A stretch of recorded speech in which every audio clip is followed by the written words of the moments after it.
السلام علیکم ورحمۃ اللہ وبرکاتہ۔ آج مسلمان کا کیا حال ہو گیا ہے کہ ہم فضول چیز جیسے فلمیں، ڈرامے، فنی ویڈیوز کو 2 گھنٹے تک، فلموں کو 3 ڈھائی گھنٹے تک ہم دیکھتے رہتے ہیں، ڈراموں کو آدھے گھنٹے تک ہم دیکھتے رہتے ہیں، لیکن قرآن سمجھنے کے لیے ہمارے پاس وقت نہیں ہے۔ ہم 12 گھنٹے جاب کرتے ہیں، کماتے ہیں، گھر چلاتے ہیں، سب کچھ کرتے ہیں، وہ بھی ضرورت کی چیز ہے، لیکن قرآن جو سب سے بڑی دولت ہے، جو اس امت کا معجزہ ہے، جو آسمانی کتاب ہے، جو رب العالمین کا کلام ہے، اس کو ہم چھوڑ بیٹھے ہیں۔ کبھی توفیق نہیں ہوتی کہ ذرا کھول کر تو دیکھیں کہ اس میں ہمارے رب نے کیا فرمایا ہے، اس میں ہمارے لیے کیا سبق ہے۔ قرآن نصیحت کی کتاب ہے، اللہ تعالیٰ اس کے ذریعے لوگوں کی اصلاح کرتے ہیں، لیکن افسوس کہ ہم نے اس کو پس پشت ڈال دیا ہے۔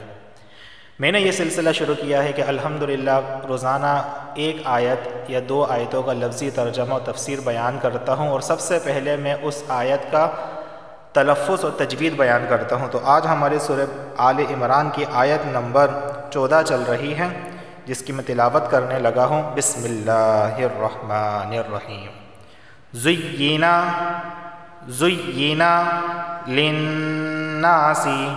للناس، نون پر تشدید ہے، غنہ ہوگا۔ حب الشہوات من النساء، نون پر تشدید ہے، غنہ ہوگا، اور یہاں پہ مد متصل ہوگا کیونکہ مدہ اور حمزہ ایک ہی لفظ کے اندر جمع ہے۔ من النساء والبنین، یا سے پہلے زیر ہے تو اسے 1 الف کے برابر کھینچ کر پڑھا جائے گا۔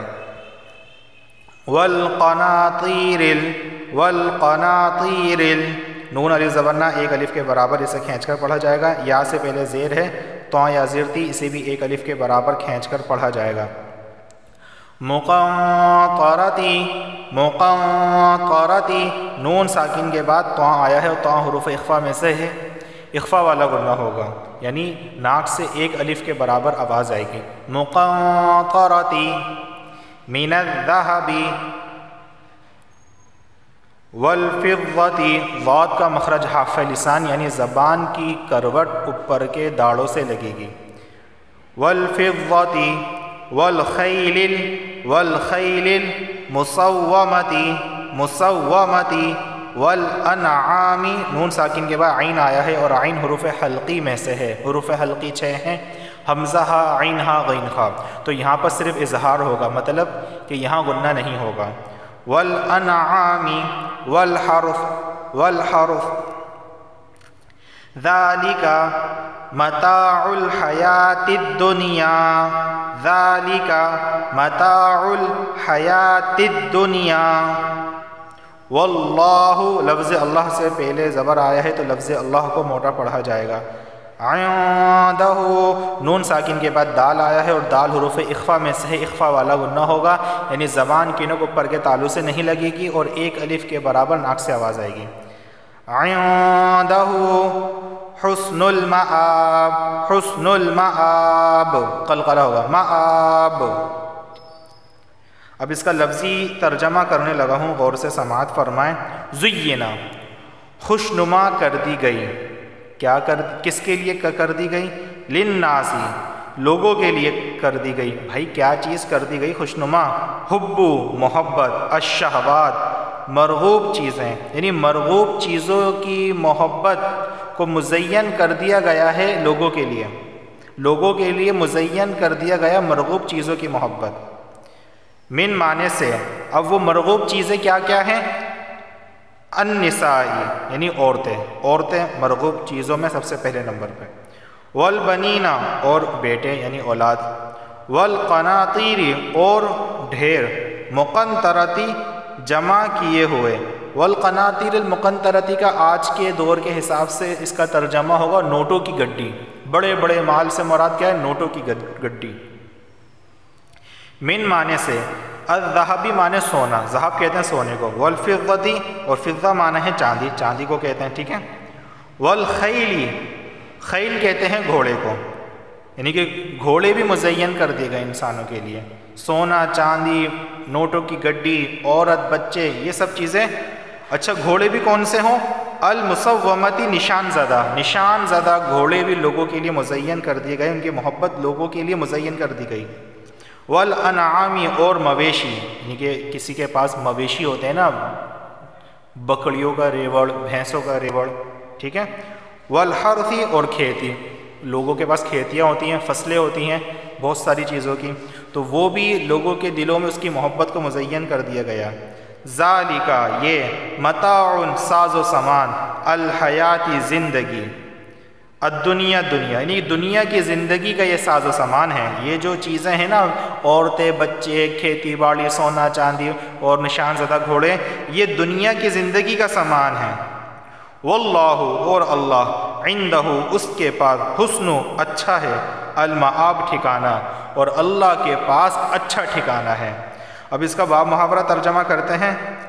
لوگوں کے لیے ان چیزوں کی محبت خوشنما بنا دی گئی ہے جو ان کی نفسانی خواہشات کے مطابق ہوتی ہے، یعنی عورتیں، بچے، سونے چاندی کے لگے ہوئے ڈھیر، سونے چاندی کے لگے ہوئے ڈھیر، نشان لگے ہوئے گھوڑے، چوپاہے اور کھیتیاں، یہ سب دنیاوی زندگی کا سامان ہے، لیکن ابدی انجام کا حسن تو صرف اللہ کے پاس ہے۔ دوستو، اس آیت کریمہ کی مختصر تفسیر یہ ہے کہ اہل کفر جو ایمان قبول نہیں کرتے تھے، معنی چیز یہی تھی کہ دنیا کی محبت انہیں ایمان قبول کرنے نہیں دیتی تھی۔ وہ یہ سوچتے تھے کہ اگر ہم نے ایمان قبول کر لیا تو ہم سے مال و دولت چھین لی جائے گی، ہمارے جو ماننے والے لوگ ہیں، جو ہمارے نیچے ماتحت لوگ ہیں، وہ ہمیں اپنے سے بے دخل کر دیں گے اور ہمیں ہمارا بائیکاٹ کر دیں گے، ہم سے ہمارا مقام اور مرتبہ چھین لیں گے۔ یہودیوں کے بہت بڑے بڑے علماء بھی اس میں شامل تھے۔ وہ صرف انہیں پتہ تھا کہ قرآن آسمانی کتاب ہے۔ یہودیوں کے بہت بڑے بڑے علماء، بہت سارے یہودی جو تورات کو جانتے تھے، انہیں پتہ تھا کہ نبی آخر الزماں یہی محمد صلی اللہ علیہ وسلم ہے اور قرآن آسمانی کتاب ہے، لیکن وہ اسے نہیں قبول کرتے تھے اور مانتے تھے کہ اگر ہم نے اقرار کر لیا تو ہمارے لوگ ہمیں چھوڑ دیں گے اور ہم سے ہمارا مقام اور مرتبہ چھین لیں گے۔ تو دنیا کی زندگی کے لیے، دنیا کی چیزوں کے لیے انہوں نے ایمان کو پس پشت ڈال دیا اور ایمان قبول نہیں کیا۔ حالانکہ عقل مند اور سمجھدار انسان جو ہوتا ہے وہ یہ سوچتا ہے کہ دنیا کی زندگی تو عارضی زندگی ہے، اصل زندگی تو مرنے کے بعد ہے اور اصل انعام تو اللہ کے پاس ہے۔ اگر ہم تھوڑی سی مشقت و تکلیف برداشت کر کے، قربانی دے کر ایمان قبول کر لیتے ہیں، اللہ کو راضی کر لیتے ہیں، تو اللہ اس کا اجر ہمیں خود سے دے گا۔ تو عقل مند اور سمجھدار جو لوگ تھے انہوں نے ایمان قبول کیا اور انہوں نے ان تمام مرغوب چیزوں کو پس پشت ڈال دیا اور اللہ کی اطاعت گئے۔ اس آیت کریمہ کے اندر یہی سب کچھ بتایا گیا ہے کہ زینا، مزین کر دی گئی ہے، للناس، لوگوں کے لیے، حب الشہوات، مرغوب چیزوں کی محبت۔ وہ مرغوب چیزیں کیا ہیں؟ من النساء، عورتیں، والبنین، اور بیٹے، والقناطیر المقنطرۃ من الذهب والفضہ، والقناطیر المقنطرۃ، بڑے بڑے مال۔ اب وہ بڑے بڑے مال جو ہیں وہ نوٹوں کی گڈیاں بھی ہو سکتی ہیں اور سونے چاندی کی بہت ساری ڈھیر بھی ہو سکتے ہیں۔ والخیل المسومۃ، اور نشان زدہ گھوڑے، والانعام، اور مویشیاں، والحرث، اور کھیتی۔ ذالک، یہ متاع الحیات الدنیا، دنیا کی زندگی کا ساز و سامان ہے یہ تو صرف۔ واللہ، اور اللہ، عندہ، اللہ کے پاس، حسن المآب، بہترین ٹھکانہ ہے، یعنی اللہ کے پاس بہترین، اس کا کیا ہے؟ بہترین ابدی انجام کا حسن تو صرف اللہ کے پاس ہے۔ ابدی انجام کا حسن، ابدی اور بہترین، اور اللہ کے پاس ابدی انجام کا حسن اللہ کے پاس ہے۔ واللہ عندہ حسن المآب، اور اللہ کے پاس ابدی انجام کا حسن ہے۔